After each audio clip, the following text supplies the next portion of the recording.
Hello and welcome to In the Cool of the Day and today's segment of People Connecting People. I'm your host, Ruth Pegeron, and I have a great show for you today. My special guest launched his franchise in August of 2024 after 30 years in the defense sector. He retired as a Navy officer in 2021, serving as a foreign affairs specialist and linguist, then briefly worked as a civilian before starting his own business. He chose senior care to support seniors' dignity and the end of life, driven by his respect and commitment to service. He leads with empathy, integrity, and above all, kindness. So please welcome to the show, Mr. Sean Maxwell, owner and senior living advisors at Assisted Living Locators. Thank you. And thank you, Sean, for being here. Well, thank you for having me. It's lovely You're to be welcome. You're welcome. You are kind. Well, you are very kind. I've had the pleasure to meet you on several occasions, and you're always kind. So well, likewise, thank you. I love putting that with you, because kind is different than nice. That's true. That's true. So before we get started, though, about your profession, just tell us a little bit of fun fact or anything you think the audience or should know about Sean as a man. Yes, I've been very blessed in my life, all along. Of course, I came from a great family. My parents, were very caring for us, and I had the great opportunity when I was 20 years old to go live in Poland in just soon after communism ended. Wow. I met my wife there, and she was a student of English. So we've been married now for 31 years, and I love to occasionally go back to the other homeland. You know, I'm not Polish by descent, particularly myself, but we like to kind of go back there and visit there. And we have two beautiful adult children now, and so we all like to go back and visit there. So that's just a little something different about me. Yeah, that is different. And it's not that you met her while you were serving. Oh, right. In fact, it was kind of before I was in the ROTC in college, but I was not on active duty at the time. But she's been with me as my spouse for most of the time that I was on active duty. Got to share the adventure that a career in the Navy was for me. She got to be a part of that pretty much the whole time, so that was great. It is great, yes. And you retired after how many years was it? 28 years. Wow, 28 years in 2021, yeah. Well, thank you. Thank you for your commitment to us. Thank you. And serving us, because I know that was a big deal as well. Absolutely. Yes, yes. So now you've totally switched gears. True. You're still serving. That's right. In a big way, and you're serving a community that is very important, and especially in the DMV area. And it's a large population of the people. What age or what demographic of a person do you find is your customer? Well, it can vary. Certainly, the place where we probably get more folks than others would be in the sort of 80 to 85 and up group, but it's common to have folks who have some needs, or maybe just are still independent and want to be prepared, and already in senior living in their 70s. I've had my youngest client was 59 years old, somebody suffering from MS, multiple sclerosis, and who had many of the similar needs. Challenges to what seniors do, and so really was looking for the same thing. So there's no discrimination, and I've had a 94-year-old gentleman who's still driving, has perfect vision and hearing, and actually zero issues with his health. And it's just I love that too. Yes. To interact with the people who just are phenomena, in how well they're doing at a very advanced age. So. Yes, because senior has a totally different definition in this generation than it did even 10 years ago. Absolutely. It said old and wheelchair, or old and rocking chair or something, but now it has no. It doesn't have those connotations. There's more active really is seniors a number, than there ever has been. So it's a great community, and you're right, the diversity keeps you motivated and what they do. Amazing. They're amazing. Yeah, So tell us a little bit about What made you make the change to serve in this capacity? Well, I had been thinking about it as I was preparing to retire. You know, I kind of, I spent a couple of years still with the government sector after I retired, but I had in my mind, I really had wanted to start a business, and I was looking for the right fit. I had a coach that was helping me to look at available options and models. And boy, when I found out about an option where I could be helping seniors and being able to support their dignity without having to charge money to them or their families, because obviously when they're dealing with transitions, that's going to be stressful. To think that I could do all of what I can do for them without having to think about whether they can afford me. That was something that appealed to me. I thought, if I want to do something meaningful, which was really my most important thing, I wanted to feel like if I build a good business, you know, I do it because I've helped people, not because I helped myself more effectively than others. Right. You know, I want to be able to feel that my success is built on improving something for others. And that was really something available in spades with this model of what I'm working now. So I'm really happy to be a business owner now. Kind of wish I had started earlier, because it just is very rewarding to me. Awesome. So it's been a little over a year. Yes. That you've, it's a franchise. That's right. So tell us a little bit about the franchise itself. Yeah, so Assisted Living Locators was started in 2003 by a nurse who saw a need that wasn't getting filled where she with the patients that she was dealing with. And so she started this business out in Arizona, and it was clear that there was a need, that it was being filled. It was kind of instantly successful, and 3 years later she started franchising, and we've been growing. We now have 170 franchise territories across 40 of the 48 contiguous states. That's wonderful. I think we'll eventually be covering all of those states and probably expand beyond that at some point, but because there is a need in throughout the United States. And as I realized visiting my in-laws in Poland recently, there's a need there too. They don't have the industry that we do, but I wish that I could do what I do here to support them, you know, over there. So it's a kind of a universal thing. Well, why don't you kind of put in a nutshell what you do?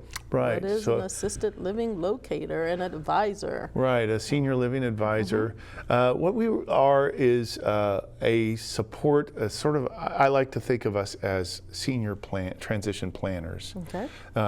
When we're doing what's most useful to our clients, we are listening to their stories and their situations and their challenges, and we're doing our best to gauge what their needs are now and what they're likely to be in 18 to 24 months. Okay. Right? And then we would really be doing a disservice if we placed somebody based on where they are today without any thought to where they probably will be in the near future, and then they have to move out of wherever they are soon because they've priced themselves out of the place.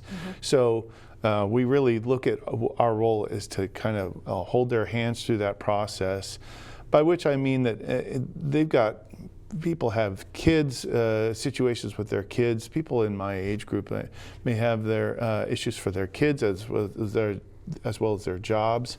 And then on top of that, they've got serious issues going on with their parents.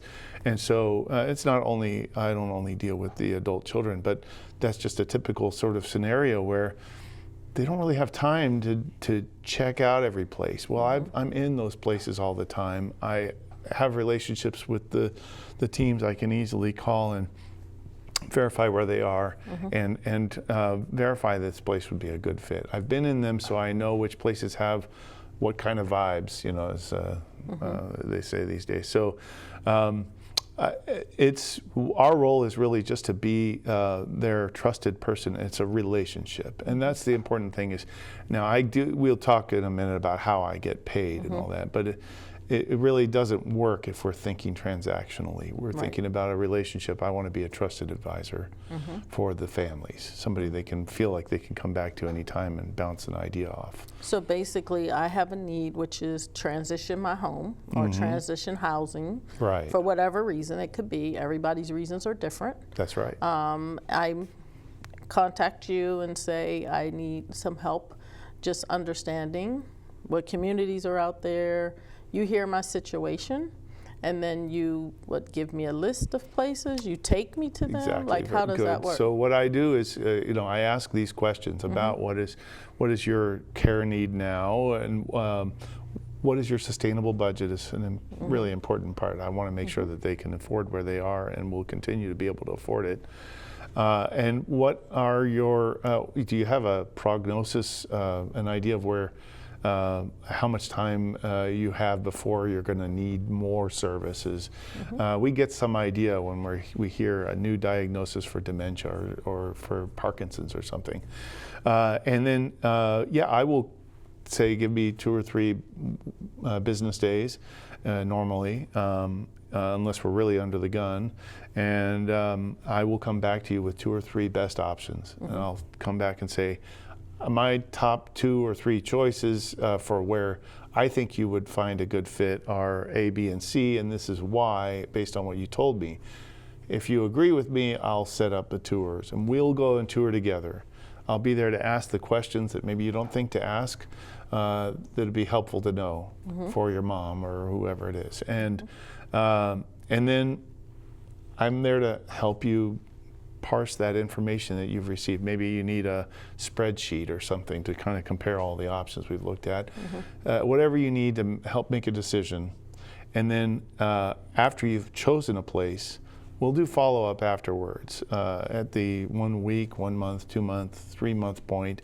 And when we happen to be in the neighborhoods, we'll usually swing by and visit our clients that we've placed in places, see how they're doing, hear how well the word that we got from the salespeople has matched up with the reality. What they're doing. Now, let me ask you: does lifestyle and zip code come to play at all when you're having that conversation? I know you mentioned things like, 24 months, care changes, things like that. But what about lifestyle? What if I, love to watch pickleball if I can't play anymore? What if I, want to be in an area where there's a little walking trail or anything like that? Or zip code. Maybe I'm going to, my family is still in this zip code. I don't want to go too far. Do you consider those kind of lifestyle things? Or front and center, absolutely. Okay. So you mentioned a couple of great examples. One of the things, a good example of what we'll go through in our standard intake questioning is, did you used to garden? And maybe now you can't bend down and do all that like you used to. Because there are a lot of the communities where they've got these raised planters, and you can plant your tomato seeds if you want and take care of them. Or maybe that you want a place with a swimming pool. Well, a lot of the places in this area don't really have swimming pools. Some of them do, though, and some of them have relationships with local ones. So we're looking for those things that are a fit. Now, you mentioned the geography too. Oh, that's a big thing. Yes. Say Alexandria is just one example of several that come to mind where people who are from there want to be there. Want to stay there. Yeah. Well, and our ability to keep them in that area depends a lot of times on the money. And I have some people who can afford private pay living, but they can't afford it in Alexandria, and they really want to be in Alexandria. So we'll talk about places that are as close as I can get them to Alexandria, so that it's a realistic drive for people. Yeah, and so I'm proposing sometimes out of the box ideas for how they could meet those needs sometimes. Well, that's what we're looking for is the right excellent. fit. Yeah, I was going to say that's what it sounds like you work towards, is the right fit for them to make that transition. That's so right. And sometimes awesome. people are on the border between being able to afford it and not. Right. And at all. And then we're looking at if I can get you into private pay at the bottom level, it's probably better than being at the whims of the government. Exactly. So. Well, thank you. Thank you. So we're going to take a short break. It's that time for a short break. We will return after these important messages. with liberty and justice for all. Does that mean bunnies and puppies? Every year, thousands of companion animals and billions of factory farm and lab animals are legally abused and killed. But this can be stopped. Tell Congress to support sensible, humane laws. Sign the Animal Bill of Rights now. Don't forget the puppies. Welcome back. You are watching In the Cool of the Day, and today's segment of People Connecting People with my special guest, Mr. Sean Maxwell, franchise owner and senior living advisor with Assisted Living Locators. When we took a short break, we were talking about how services work and as far as pay, but I want to just ask you a couple questions. We're going to come back to that. Yeah. So I want to ask you though, when you say you explained well what a senior living advisor, and I think the name does help, and I think also it was nice to hear you say relationship, not transactional, because relationships are very, very important. Absolutely. More than just a transaction. So I think that we got the gist of that, but what are you not? Yeah. What are you not? What doesn't a senior? That's a good question. So Yeah. I think first of all, the main thing that I would like people to know is that I'm not a salesman. Okay. Right. Because sometimes I'll have a nice conversation with somebody who kind of seems to understand where I'm coming from, and then talk to my daughter or son or something, and that person, before I even could talk to them, they've got an idea that some smooth talking salesman talked mom into something or whatever. Well, that is definitely not the case. I don't work for any of the places that I work with to help get a good placement for somebody. My only loyalty is to the client. So I'm an advisor and I'm not a salesperson.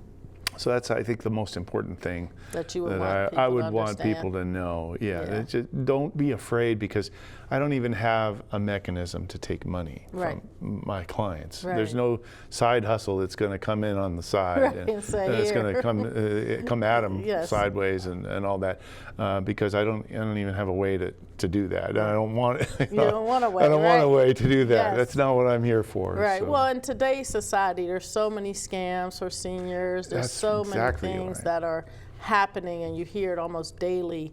And then in today's world, when you hear the word complimentary, you kind of think, there is something There's a hook catchy. somewhere. There's a hook there. You're not just going to help me for nothing. That's right. So I guess it's fair. So I'm glad you clarified that for sure. I usually say that up front because I do recognize that, hey, people are coming at your mom or your dad all the time with not good intentions, and so let's understand your safety zone here. Tell me whatever you want to tell me, send me away, whatever. But That's don't not be what we're here afraid. Don't be afraid that I'm going to find a way to get money out of your mom. Out of your parents. Yeah, Right. that's not the way the model is. Exactly. At all. Yeah, All right. So, as far as is there anything different? You mentioned in Poland, you wish there's an opportunity there for an advisor like yourself. Is there any difference in the this area, the D.C., Maryland, Virginia area versus anywhere else that makes advising of what you do, senior advising, different?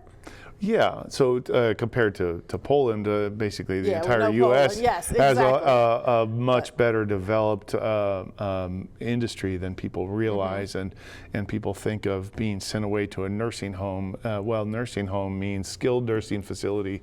Right. They don't really understand assisted living is not a place full of nurses and beeping equipment and the smells and sounds of a hospital. In this particular area, though, there is a little unique factor, which is there is a greater demand here for planning ahead. More people are planning ahead.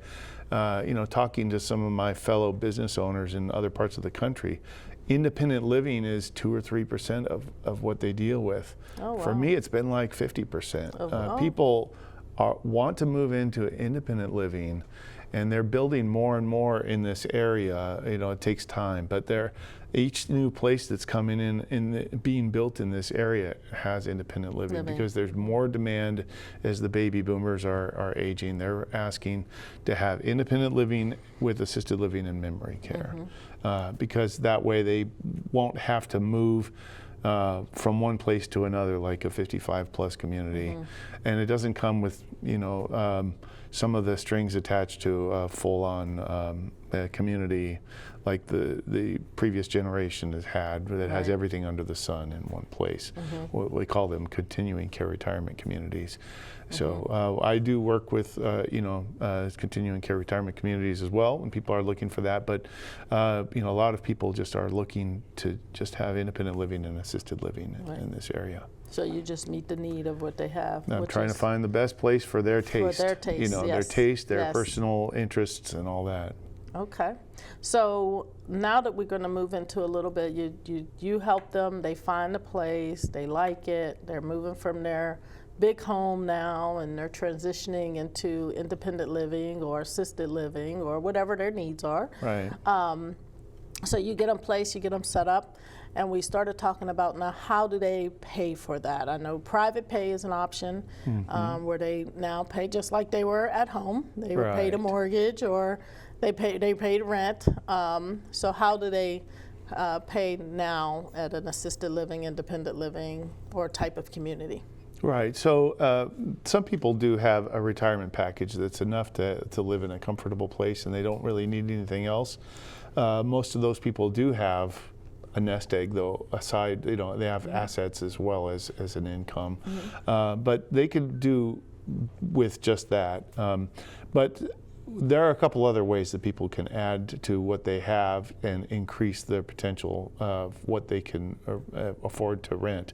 One is for veterans, and of course I'm particularly interested in that as a veteran myself. I want to help veterans and people who have served sometimes in Vietnam. They maybe did a couple of years or really nothing more than that in the Vietnam era. Even some who did serve during the Vietnam period but didn't go into the country in, say, the early 70s, they don't realize they've kind of they haven't forgotten, but they aren't regularly thinking about their veteran status. Not their benefit part of it. Yeah, right? Certainly expecting any other benefits. And they don't realize that if you serve during a congressionally defined wartime period, which I have those dates available and they're easy to find if you Google them, and you have a certain level of need, you need at least help with a couple of your activities of daily living, and you aren't making too much money even after subtracting the cost of care, you may be able to get, if you're still married as a veteran, you can get over $2,700 a month. If you're widowed or just no longer married, over $2,300 a month.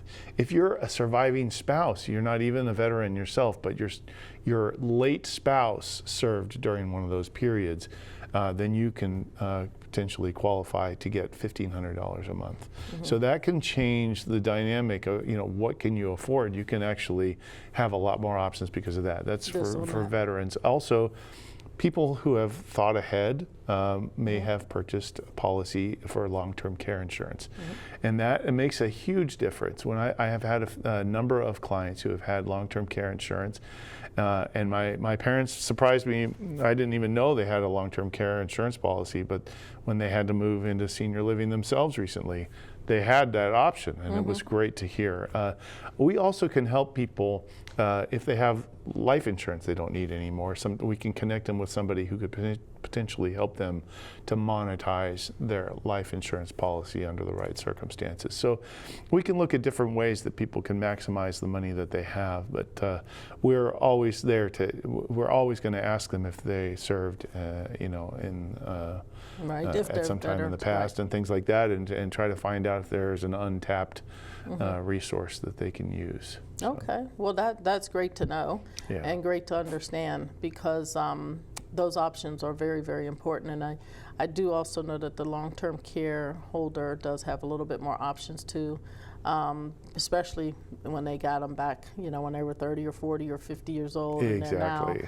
And now, 90. They've paid in for they decades. paid in for decades. It makes that's a big right. difference in what they can. So that's and a there great were option. policies back then that you can't get anymore. You can't get anymore. They as were a that result. good. Yeah. So what do you say to people who say that my kids will never put me in a home, or I'm never leaving my home, I built this home for me?